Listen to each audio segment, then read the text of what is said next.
Кайрылчу тарап прокуратуранын өкүлүнө сурооңуздар барбы? Айдамар атына теги киши биринчи сүйлөдү. Келиңиз бул жерге. Мамбеталиев, келиңиз. Фамилияңызды айтып туруп анан неме кылсаңыз, суроо берсеңиз. Мамбеталиев Төлөмөш Иманкунович, Анан жанагы сүйлөшкөн боюнча, полемика кылбай, суроону полемика жок. агыраак бериңиз. Бир эле маселени сурайын деп атам. Кыргыз Республикасынын ченемдик укуктар актылары деген мыйзамы бар. Конституция бар. Прокуратура өзүнүн ишмерлигинде тиешелүү шарт менен ошо мыйзамдуулукту сактоо боюнча негизги биздин мекеме болуп эсептелет. Анан азыркы учурда ошондо кандай дейсиз? Ошо 8-чи бөлүк 110-чу берененики Конституцияга жана ченемдик укуктар мыйзамынын шарттарына дал келеби же келбейби?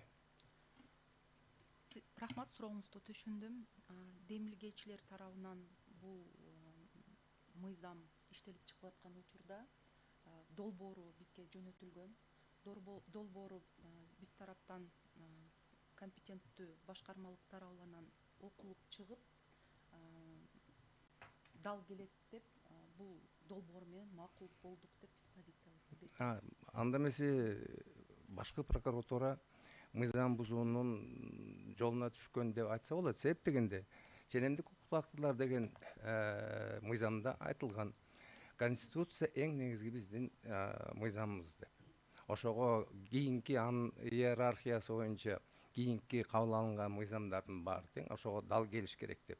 Азыркы учурда Конституцияга дагы анан мыйзамдын жана ченемдик актылардын мыйзамда актылар деген мыйзамдын шартына дал келбей атат.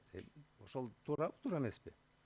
Бул азыр сиз суроо эмес, сиз өзүңүздүн оюңузду айттыңыз окшойт. Жок, оюмду айткан жокмун. Ошо туурабы, туура эмеспи деп мен суроо берип атам. Себеп дегенде жана ченемдик актылар деген мыйзамдын шарты боюнча жана эле Конституциянын шарты боюнча чектөөлөр бар. Ошо чектөөлөр азыр бузулуп аткан, ошо туурабы, туура эмеспи? Биздин Конституциянын өзүндө жазылган мыйзам чыгаруучу тарап өзүнүн укугунун алкагында ошондой чектөөлөрдү коюуга укуктуу деп. Ошол себептен буну мен туура деп эсептейм. Өзүнүн немесин айтты да. Позициясын, прокуратуранын позициясын айтты. Өкүл катары. Кайрылчу тарап Аида Маратовна, бере бериңиз сурооңузду. Курманбаева Аида Маратовна. Уважаемый представитель Генеральной прокуратуры, вот вы в своем выступлении говорите о том, что пресекательный срок он необходим, он не противоречит нормам Конституции в силу того, что это нужно для того, чтобы недобросовестные граждане злоупотребляли этим. Допустим, они там ждали 10 лет и только потом подавали какие-то исковые заявления. А как быть добросовестным гражданам, которые не собираются злоупотреблять, они не хотят ходить в суд, они хотят оспорить незаконный акт госоргана, но прошло 10 лет. Как им реализовать право на судебную защиту в данном случае? Рахмат, сиздин сурооңузду түшүндүм. Бирок мен бул жерде кайрадан эле баса белгилеп кетким келет. Созулган укуктук белгисиздикке жол берилбеш керек деп ойлойм. Анан бузулган укукту мыйзамдарда башка жол жоболору бар деп эсептейм коргогонго. Кайсы жолдор? Ошол эле граждандык кодексинде көрсөтүлгөн жолдору менен коргосо болот. Сиздин Заяцкийге биз өзүнү деле ошол биз арыздарын карап келгенбиз, жол жоболорун деле түшүндүрдүк элек. Спасибо, но, наверное, вы не понимаете, что здесь идет административно-процессуальный кодекс, а там гражданский процессуальный. Это совсем разные вещи. Мы говорим сейчас о сроках на подачу административного иска. Мен белгилеп кетпедимби? Бул чектөө керек деп. Анткени укуксуздук, белгисиздик жолдорго, созулган укуктук белгисиздик жолдорго берилбеш керек. Сот процесстеринде ошол эле далилдерди чогултуш абдан кемсиз создает препятствия вот в собрании доказательств, в истребовании. Мы с этим на практике же сталкиваемся. Поэтому, когда этот проект нам поступил, мы, тщательно проанализировав, согласились, что необходимо вводить эти пресекательные сроки. Спасибо. Дагы сурооңуздар барбы? Бериңиз. Сейчас. Исраев Алымжан Турсунович Абдыкалыктын кызыгын көздөп. Айтсаңыз, ошол азыр биз талкуулап жаткан, карап жаткан административдик кодексинин 10 беренесинин 8 бөлүгү Кыргыз Республикасы Конституциясынын 6, 40, 56 жана 60 беренелерине эмне карама каршы келбейт деп эсептейсизби? Карама каршы келбейт деп эсептейм. Себеп? Жооп берди, сиздин сурооңузга жооп берди. Себептерин жана айтып кеткен. Эме сурооңордорду дагы кайрылуучу тарап неме кылып берсеңер мында, азыр мен суроолоруңарды жокко чыгара баштайм. Минте отурсаңар. Эгерде айтылбаган негиздерин айтпаса бир жөн. Эмне себептен ушундай жыйынтыкка келишти? Генеральный прокуратуранын өкүлү катары, башкы прокуратуранын өкүлү катары позицияны билдирип атат. Мыйзам кабыл алынып атканда эле ошондо Генеральный прокуратуранын позициясы белгилүү болгон экен. Ошондо айтты. Анан кийин сурооңор чынында эле сурообу, ошого карата азыр неме кылабыз? Минте отурсак. Келиңиз, бияка келиңиз.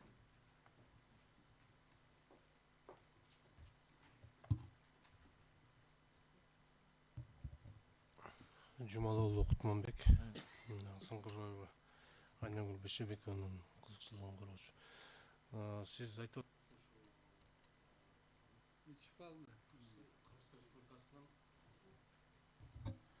Кыргыз Республикасынын Конституциясына эч кандай карама каршы келбейт деп атасыз.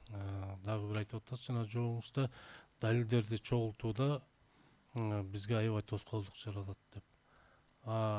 Далилдери бар жарандарчы, алардын конституциялык укугун ойлогон жоксуздарбы? Ойлоп атабыз. Вопрос. Далилдери бар. Сурооңузду Жок, эми суроосу мындай болуп атат да, далилдери бар. Бар колунда. Ошолордун укугу кандай болот? 10 жыл өтүп кетсе деп атат, мындайча айтканда. Мен ойлойм 10 жылдык убакыт бул Азыр аныкталса деп атат да, мына бул жерде отургандардын баары эле ошол кийинки мезгилде аныкталган болуп атат да, кайрылуусуна караганда. Как и отмечалось, тот же закон, например, о регистрации прав на недвижимое имущество, там же любое недвижимое имущество, там любая даже сделка или тот же госакт, он будет считаться юридически. Тогда с момента регистрации бремя содержания 10 лет. 10 лет мы считаем, что это достаточно срока, чтобы за 10 лет все оформить как положено в свое время. Сейчас доказательства есть. Он жылдын ичинде заявлять. Түшүнүктүү да, түшүнүктүү да, айтпадыбы. Туруктуулук керек, укуктук туруктуулук керек. Белгисиздик мынчалык 10 жылдан ашык созулбаш керек деп позициясын айтпадыбы. Ошого карата сурооңорду неме кылсаңар? Мындай чынында эле суроо болсун. Эми бул мыйзам менен бул 2023 жылдын апрель айында мыйзамды күчүнө кирип 2023 жылы кабыл алынып атпайбы бул мыйзамчы? 10 жыл деген чекет. Мындай айтканда конституциялык жарандардын конституциялык укугун чектеген мыйзам болуп атат да. Бирок ушул мыйзам кабыл алынганда ушул мыйзам менен ушул Кыргыз Республикасынын жарандары баары тең билбейт да ушул мыйзам чыкканын, муну менен эч кандай кабары жок, маалыматы жок. Алар мисалы үчүн ошол мүмкүн кечээ мындай айтканда 10 жылдык мөөнөт өтүп кетти. 20 жылдык, 30 жылдык эмес, 10 жылдык мөөнөт өтүп кетти ошол мыйзам чыккандан кийин. Аны менен маалыматы жок. Дагы бир 5 жылдан кийин кайрылса кандай болот? Сиз сурооңузду мен түшүнбөй атам да. В чем именно вопрос ваш заключается? Сиз азыр далилдер боюнча айтып кеттиңиз. Ошо далилдерде ошо 10 жыл деп биз ошо туруктуулукту, мыйзамдуулукту элдер да билиш керек, ошону сакташ керек деп атасыз. Конституцияга эч кандай карама каршы келбейт деп атасыз, туурабы? Бирок бул ушул кабыл алынган мыйзам боюнча жарандардын мындай айтканда 70% маалыматы жок. Азыр бул жерде 6-7 жарандын өкүлү келип, алардын конституциялык укугун коргоо максатында кайрылып өтүнүч келтирип атабыз. Бирок бизден башка 6-7 ушул биздер аркылуу аларга маалымат жетет да, мындай айткандачы, конституциялык сотко кайрылганыбыз, ал жактан кандай чечим кабыл алганы боюнчачы. Бирок ошондой эле ушул мыйзам кабыл алынганда 2023-жылы мыйзамдын күчүнө киргендиги боюнча 10 жылдык чектөө бардык жарандар билбейт да. 20 жыл, 30 жыл эмес, 10 жыл өткөзүп, дагы бир маалыматы жок жүрүп 5 жылдан кийин кайрылса, анда конституциялык укук чектелип атпайбы? Аларга кандай дейсиз? Эми бүгүн буга точка коюлат деп эсептейм. Бүгүн Тиги ошол вопросту как раз суроонун карап немеси мындай болуп атат да. Мындай чекит коердун алдында элдин элдердин турмушун ойлоп, аң сезимин көтөрүп, ошого тийиштүү иш аракеттерди кылып, баарына түшүндүрүп деп атат. 70% элдин билбейт дейт мындай чектөө бар экенин. Ошончолук эгерде чоң маселелер болсо, барбайт дейт эч качан. Эми бүгүнкү немени айтып атат да. Ошондой чектөө киргизеш. Эгер ошондой акыбалда деп атат да. Суроосунун маңызы ошондо болуп атат. Ошондой маалда туурабы же туура эмеспи деп атат да. Эгерде эл 70% аны даже билбейт, анын ою да жок деп ал жөнүндөчү. Аң сезими ошондой элдин деп атат да. Мына биздин элдин. Мыйзамдын кабыл алган процедурасы бар да. Өзүнүн процедурасында ошол общественное обсуждение Да, деген. элдин баары катышат да, общественное обсуждение да. Хорошо, сурооңуз түшүнүктүү, жооп алдыңыз, отуруңуз. Дагы суроо барбы кайрылуучу тарап? Отуруңуз. Кой отуруңуз. Бияктан сизди, бияктан биз кое бергенден кийин анан кетесиз. Макулбу? Отуруп туруңуз. Я добросовестный пользователь земельного участка, но чтобы найти истину, я должен установить границы. В связи с этим сейчас рассматривается дело в связи с пунктом 8 статьи 110. Мне отказано. Но если я не смогу доказать свои права, как я могу оформить на свой земельный участок?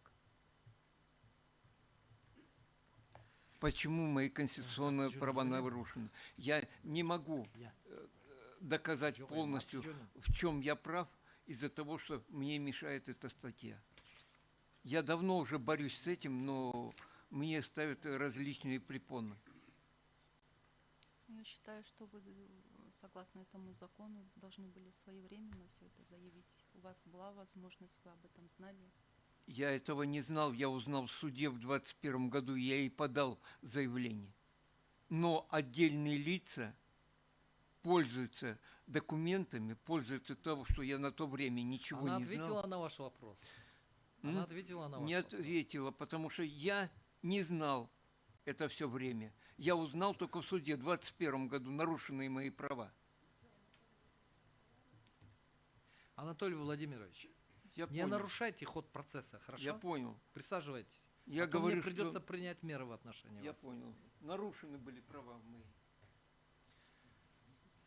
Дагы суроолор барбы кайрылуучу тарап? Урматтуу соттор, суроолоруңар барбы? Отуруңуз.